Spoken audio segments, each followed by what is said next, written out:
Last Sunday, the Chicago Bears clinched the NFC North for the first time since 2010 under first-year head coach Matt Nagy.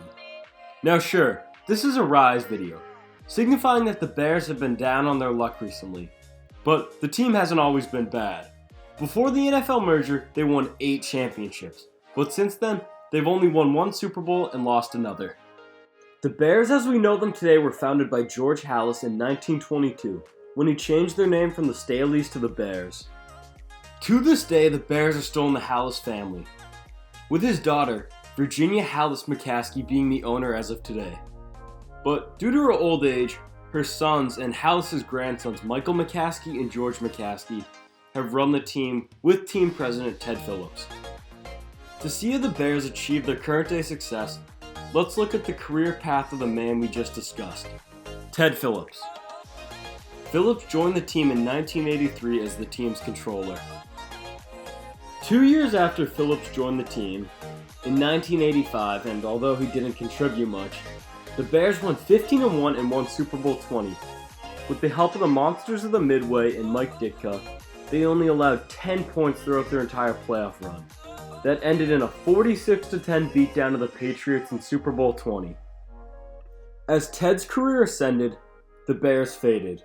With the Monsters of the Midway breaking up and Coach Ditka leaving, the Bears fell on hard times.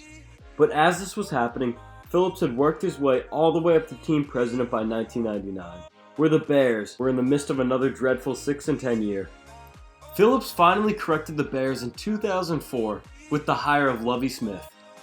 With Smith's Tampa 2 defense, the Bears made it all the way to the Super Bowl in just his second year, off the incredible play of Lance Briggs, Brian Urlacher, Charles Tillman, and Devin Hester. Unfortunately though, they lost to the Colts 29-17. Following the Super Bowl run, the Bears struggled for the next 3 years, but on April 2, 2009, they traded for Jay Cutler.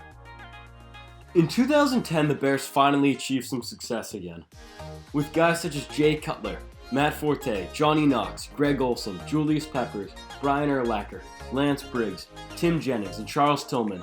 They won 11-5, winning the NFC North and clinching a first-round bye. In the divisional round, they beat the Seahawks, but in the NFC Championship game, they lost 21-14 to the Packers due to Jay Cutler not playing on a sprained MCL. This incident led to some fans and other NFL players questioning Jay's toughness, and this resulted in the burning of many Jay Cutler jerseys.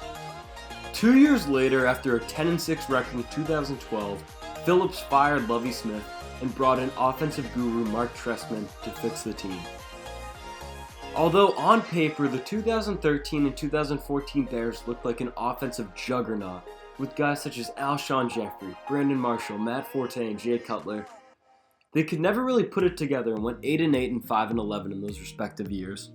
Following the 2014 season, Trestman was fired, and Ted Phillips made some major changes. In the 2015 NFL offseason, he named Ryan Pace to be the new general manager, and brought in John Fox to be the next head coach. Under Fox, between 2015 and 2017, the Bears struggled, with a total record of 14-34, but they did start to build for the future.